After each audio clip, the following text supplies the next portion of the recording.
Okay, in the 1830s, during what's called today the westward expansion of the continent, the country. The American frontier was available for settlement, and as a result, Native Americans were forced to migrate from their homes in what would come to be known as the Trail of Tears. Those that didn't die during the Trail of Tears um, were settled in what was then known as the Indian Territory. Now remember, this is the 1830s, so there was nothing there. It was just fucking land, right?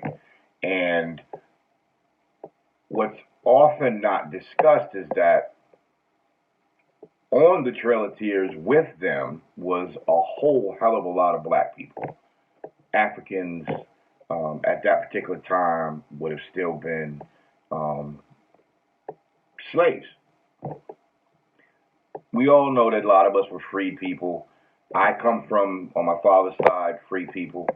Um, but for the most part, if your skin looked like this, you still wasn't considered shit.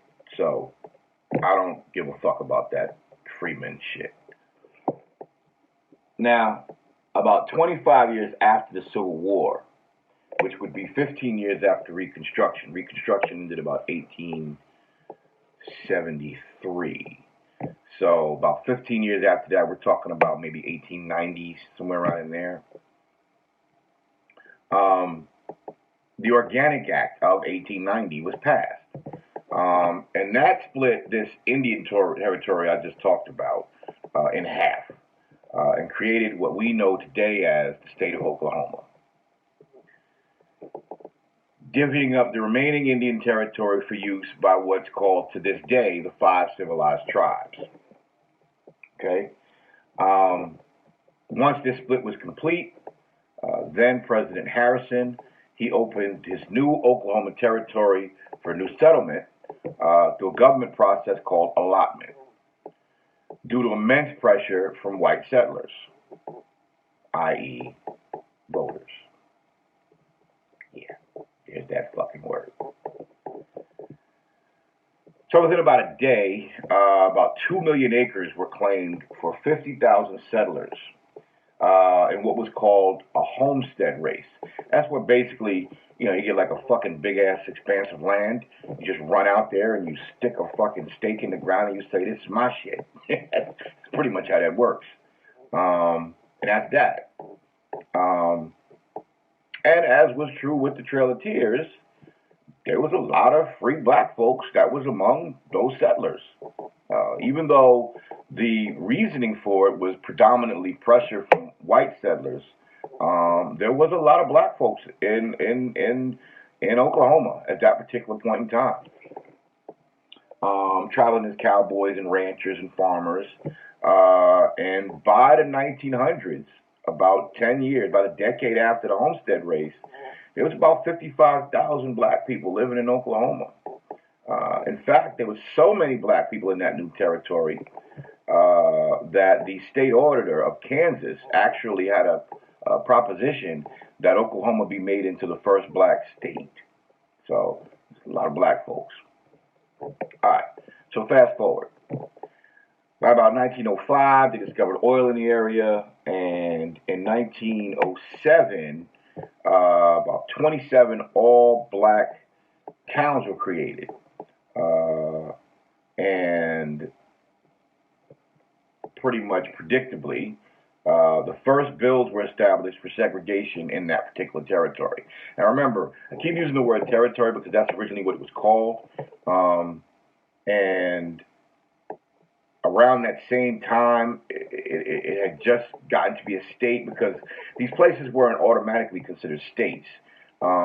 They could be given a name and so forth, but becoming an actual state,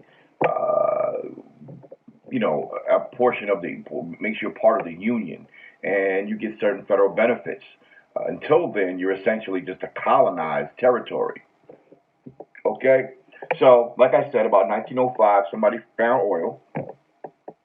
About 1907, that particular territory becomes an official state of Oklahoma.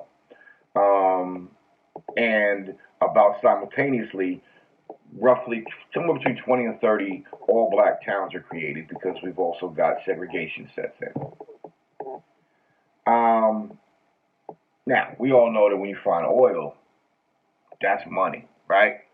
And despite the fact there was, 55, 60,000 black people in the area, of course, most of the income from the oil boom was going to wealthy white folks.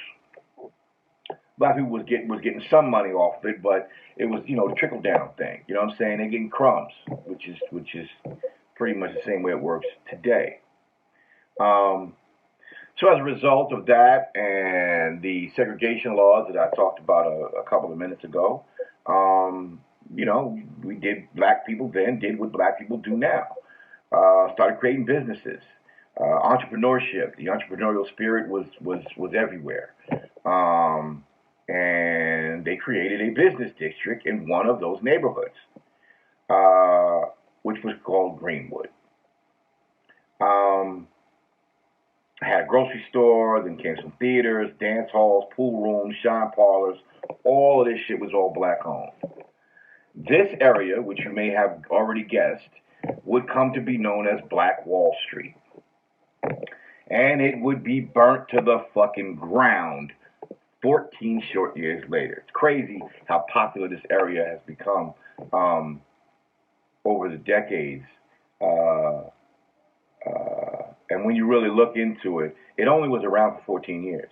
It was less than 2 decades, and it was burnt to the ground, blown the fuck up. Crazy.